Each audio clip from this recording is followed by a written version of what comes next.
It's a broken world, Michonne. Put together. We couldn't do anything. Burn it all up. Us Walking Dead fans have been waiting for Rick Grimes' return for so long. First, it was announced that it was going to be in a movie trilogy, and now in this limited series. And it's such a strange feeling knowing that that limited series is over now. The finale just aired a little bit early on AMC Plus, and I just watched it, and it's done. And in this video, I'm going to talk about that finale, but mostly this video is going to serve as my overall thoughts to the whole series, or the whole season, now that it's over. I did review the first episode, and then I reviewed the second episode individually. You can go back and check out those videos. But also, I have a whole playlist on this channel dedicated to content around the Walking Dead universe. It's one of the main things I talk about on this channel. So consider subscribing if you're interested in those videos, but I also talk about movies and other TV shows, and I talk about video games as well. But enough with this introduction. Let's talk about The Walking Dead, The Ones Who Live. First, I'm going to talk about the things that I liked, and then I'm going to talk about the things that I didn't like. But first up, for the things that I liked, is pretty much all of the technical aspects with this series. Now, I might sound like a broken record here if you already watched my review for episode 1, but I'm going to reiterate it here because it's true, and it got even more true with each new episode that came out. But everything technical about this series is arguably the best that The Walking Dead has ever been. The cinematography was phenomenal. The writing, at times, was some of the best that The Walking Dead universe has ever given us. In this season, especially early on, the writing felt real. The dialogue felt like real humans speaking. One of the biggest critiques that I and a lot of people have with the Walking Dead universe is the melodramatic dialogue. And this series mostly feels real, like The Walking Dead in its peak, and the characters all feel great as well. Andrew Lincoln, to a lot of people, me included, is the best actor in this whole franchise, and it's so great seeing him back, and he gives arguably, again, his best performance that he's ever given in this series. Another standout performance for me in this series, and I'm forgetting the actor's name, I think it's Terry Quinn. Correct me if I'm wrong in the comments, but he plays John Locke in Lost. He plays Major General Beale in this series, and every time he was on screen, I loved seeing him. Another thing that this season did so well was it really figured out the perfect tone that a show like this should have. And I know that this has been said so many times. This has been said by everyone and their grandmother. It was said by myself. Even I'm already getting tired of hearing people say this, but it's true. This season felt like if HBO made a series set in the Walking Dead universe. The violence, the pacing, the language, the brutality, and most importantly, like I said, the tone. And now I want to talk about the plot a little bit for The Ones Who Live. This isn't going to be a play-by-play. I'm not going to talk about every single aspect of the plot, but here's a fair spoiler warning, because I will mention some big pieces of the plot going forward. But the plot in this season was pretty much exactly what I personally wanted it to be. I didn't want a huge, elaborate narrative. I didn't want a ton of crossovers. I didn't want a lot of pre-existing characters coming into this series and running the risk of stealing the spotlight. I know what a lot of people wanted was sort of an Avengers Endgame sort of crossover. They wanted everyone from the Walking Dead universe to kind of come together to fight against the CRM in this big, elaborate, war-based season. That's not what I wanted at all. I went into this wanting it to be a character-driven, dramatic story focused pretty much entirely on Rick and Michonne, and Rick and Michonne only. And luckily, that's pretty much what we got. I wanted to see as much of Rick and Michonne as we possibly could, and this season gave us plenty of them. And now the big question is, for a lot of people, and I guess it still kind of is, it's not really clear in the marketing. It's not really clear what people have been saying in the interview circuit, but is this going to be a limited series, or is this season 1 of a continuing series? I always thought going into this series, and I still think that this is going to be a limited series. I always thought and assumed that The Walking Dead, The Ones Who Live was going to be a standalone, contained story all about Rick, all about Michonne, all about getting them to re-meet each other, re-fall in love, I guess you could say. But more importantly, a story centered on bringing Rick back into this franchise. But obviously, I think certain plot points and obviously certain character arcs could be continued and most likely will be continued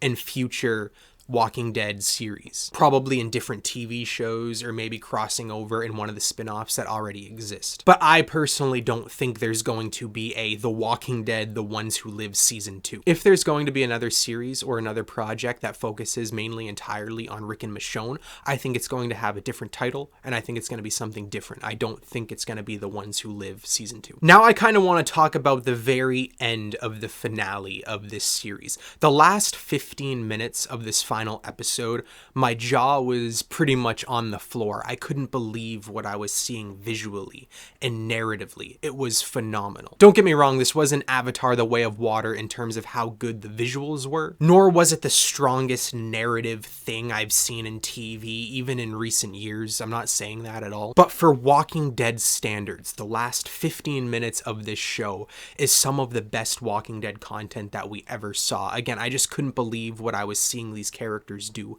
I couldn't believe the stakes, and I couldn't believe how well it was being pulled off. And all aspects of production, the acting, the writing, again, the cinematography, the pacing, the editing was on point. Another big critique I have with a lot of projects in the Walking Dead franchise is the editing really dilutes the impact. What we saw in terms of narrative when it comes to Rick and Michonne might be the peak of them as heroes, and it was amazing to see. And now, without spoiling too much, the very, very ending of this series, like the last scene that we saw, got the most genuine emotional reaction from me since the episode titled The Door in Fear the Walking Dead Season 6. If you know, you know. And now here's where I'm going to shift into some of the things that I didn't like about The Walking Dead, The Ones Who Live. Like I said before, it mostly was amazing from a technical perspective, and it mostly was amazing from a writing perspective.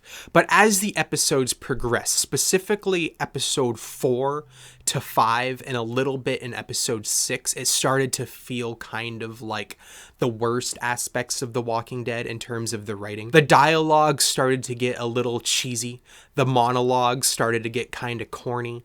Everyone started to give dramatic speeches. Characters started to talk in ways that real people don't talk. And it was kind of lopsided in a lot of ways for me this season. Again, the first half of this season was kind of like, again, what if HBO made a Walking Dead show? And then some of the aspects in the second half of the season felt like, oh yeah, I'm watching an AMC Walking Dead show, and it feels like it. But don't get me wrong, those moments were small in the grand scope of the show. Another small critique I have with this season, and this might just be a me thing, so please let me know in the comments if you feel completely different. But when it comes to Rick's mentality, especially in episode 4, I didn't fully believe that he would feel the way that he felt. I didn't fully believe that he would be doing and saying the things that he said. Now, I understand what they were doing, and I understand what they were trying to do. They needed this sort of conflict between Michonne and Rick. They needed this moment where they grew distant, where they were on different wavelengths mentally, so when they came back together, it was that much stronger,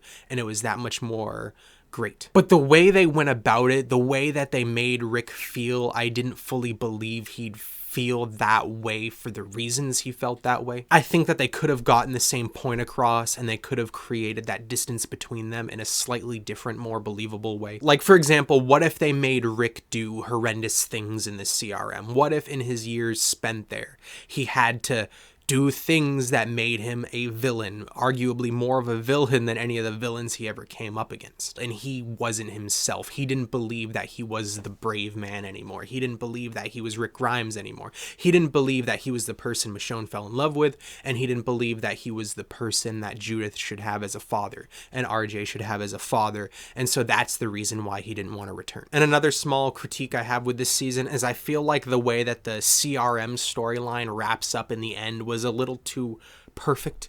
It was wrapped up a little too neatly. Again, I didn't find it fully believable that, again, spoiler alert here, but that General Beale would die and they would take out the leadership. That part I like, but it just felt a little too abrupt that suddenly we hear over the radio that the CRM is now perfect and they're helping everyone and everything's great and people can join them and they're bringing resources. It just felt a little too clean, a little too soon. But anyway, that's my overall thoughts on The Walking Dead, The Ones Who Live, now that we've gotten the entire season of the show. Now to look forward to Daryl Dixon's season 2, The Book of Carol. My God, what a horrible title. What did you think about the series? Let me know in the comments. Did this live up to your expectations? To me, it did in a lot of ways, but I do think that it dropped the ball in some places too. But overall, I'm very satisfied with this show. Is it my favorite of the most recent spin-offs? In a lot of ways, yes, but I have to rewatch Daryl Dixon season 1 again before I completely compare the 2 seasons. Once again, consider subscribing if you haven't already, and thank you for watching, especially if you watched this far.